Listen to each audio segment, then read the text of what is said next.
Es conocido el asombro del monje Raúl Glaber acerca del nutrido grupo de iglesias que surgieron en Europa a partir de aquel año 1000, una vez vencidos los temores a los males apocalípticos que los más pesimistas habían profetizado.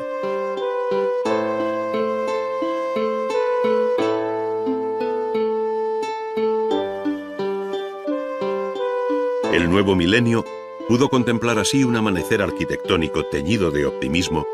que se tradujo en una actividad constructiva verdaderamente sorprendente y muy en especial en el ámbito religioso, dentro del que siempre destacará la personalidad de la arquitectura monástica como cuadro natural de la vida cenobítica de cada una de las grandes órdenes religiosas.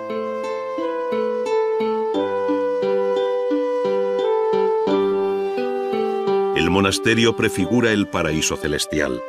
decía Honorius Augusto Dunensis a comienzos del siglo XII.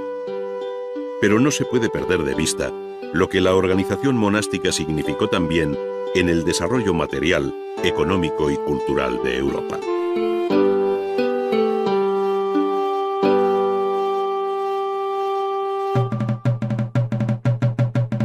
Por otra parte, el monasterio, en su reglada versión benedictina o cisterciense principalmente, representó para la arquitectura románica lo que la catedral para la arquitectura gótica, pues ambos modelos de edificios encarnaron tanto las novedades constructivas más importantes como la expresión espiritual y estética más aguda de su tiempo.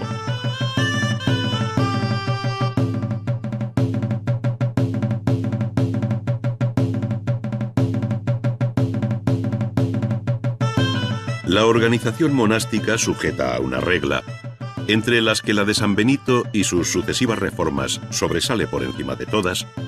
exigía una organización espacial propia, donde destacan la iglesia y las dependencias en torno al claustro, bien de comunidad como la sala capitular, el dormitorio y el refectorio, bien de servicios como la cocina o la cilla,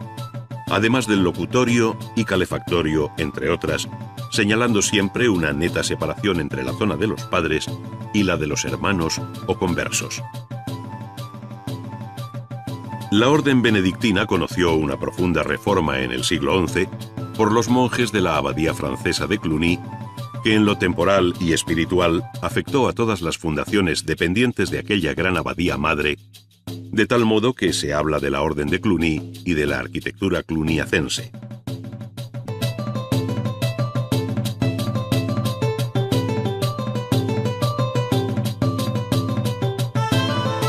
Los monasterios, de una y otra orden, buscaron siempre lugares alejados de las ciudades, en un terreno fértil y con abundante agua para el cultivo de sus tierras,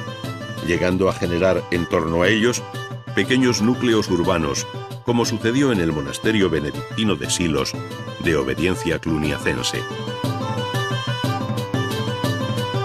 Santo Domingo fue abad del monasterio desde 1040 hasta su fallecimiento, haciendo de este caído cenobio un modelo ejemplar de lo que significa el monasterio benedictino, donde la iglesia, claustro y biblioteca constituirán uno de los apoyos más sólidos de la cultura medieval en Castilla,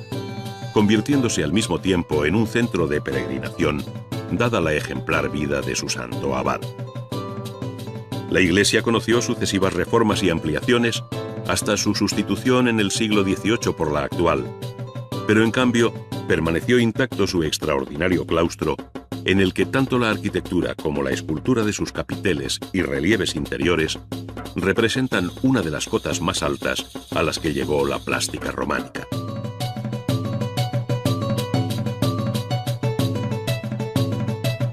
Los capiteles del claustro muestran una amplia representación vegetal, animal y de inspiración fantástica,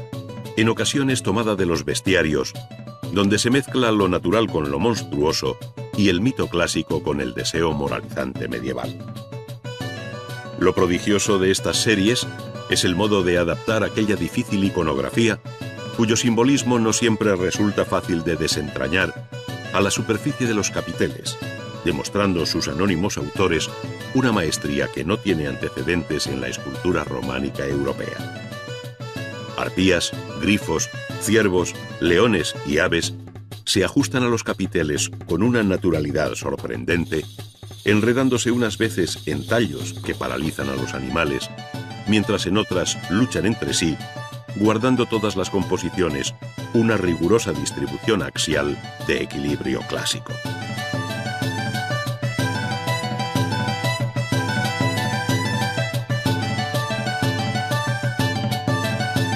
Por este camino, el monasterio se convierte efectivamente en la mejor puerta de ingreso en la arquitectura de la Edad Media. Pero al mismo tiempo hay que contemplar otros factores que contribuyeron a dibujar aquel nuevo paisaje arquitectónico, como fueron las peregrinaciones.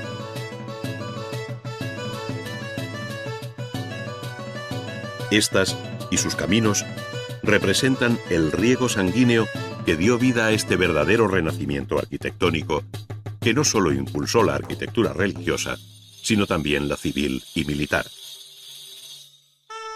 A través de los caminos de peregrinación, y muy especialmente del Camino de Santiago, se formó en Europa durante los siglos XI y XII un verdadero lenguaje arquitectónico original, que sin dejar de tener personalidad propia en su amplia geografía, se manifiesta como occidental y cristiano, creando un primer y verdadero estilo internacional por encima de reinos y fronteras.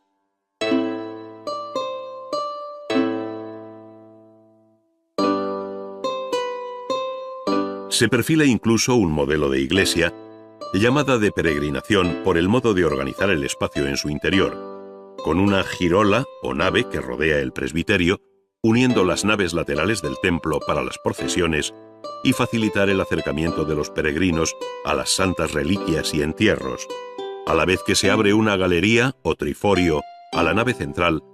por encima de las propias naves laterales.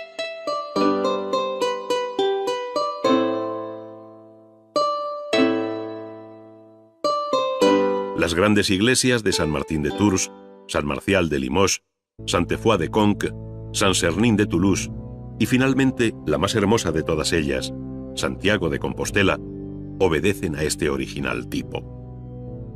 Todas ellas tienen en común no solo la disposición en planta, sino el empleo de fórmulas constructivas que definen bien este período, a base de potentes muros y pilares para sostener pesadas bóvedas de cañón,